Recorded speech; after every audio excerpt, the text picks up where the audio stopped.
ব্যাংককে একান্তে সময় কাটাচ্ছেন রাফসান জেফার। এই শিরোনামে 2024 সালের 15 নভেম্বর ছবিসহ প্রথম প্রতিবেদন প্রকাশ করে সময়ের আলো। প্রতিবেদন প্রকাশের পর রাফসান জেফারের প্রেমের গুঞ্জন ছড়িয়ে পড়ে। এরপর দেশের প্রায় সকল মিডিয়ায় খবরটি প্রকাশিত হলে তোলপাড় সৃষ্টি হয়। সে সময় বিষয়টি অস্বীকার করে দুজনকে ভালো বন্ধু হিসেবে দাবি করেছিলেন। তবে থাইল্যান্ডে তোলা সময়ের আলোর সেই ছবি সত্যি হলো।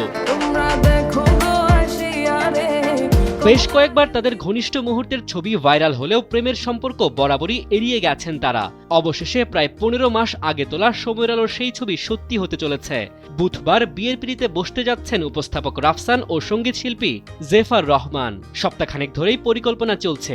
আগামীকাল ঢাকার অদূরে আমিনবাজারের একটি রিসোর্টে বিয়ের আনুষ্ঠানিকতা সম্পন্ন হবে। এরপর দুজন আনুষ্ঠানিকভাবে খবরটি সামনে আনবেন।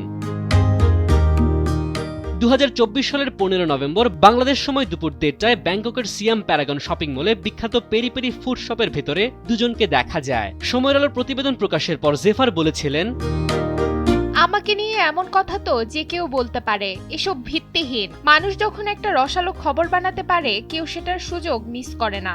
আমার সঙ্গে রাফসানের সম্পর্ক হওয়ার কোনো সুযোগ নেই। আমাকে যে এখানে টানা হয়েছে, বলবো যে এটা অনেক খারাপ একটা কাজ হয়েছে। রাফসান শুধুই আমার বন্ধু ও সহকর্মী। প্রেমের সম্পর্কের যে কথা উঠছে, এটা তখনও ছিল না, এখনো নেই।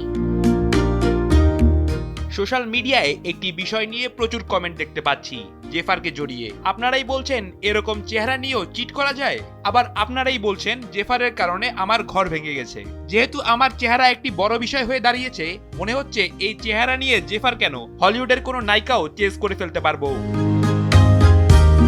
ডেস্ক রিপোর্ট, সময়ের আলো।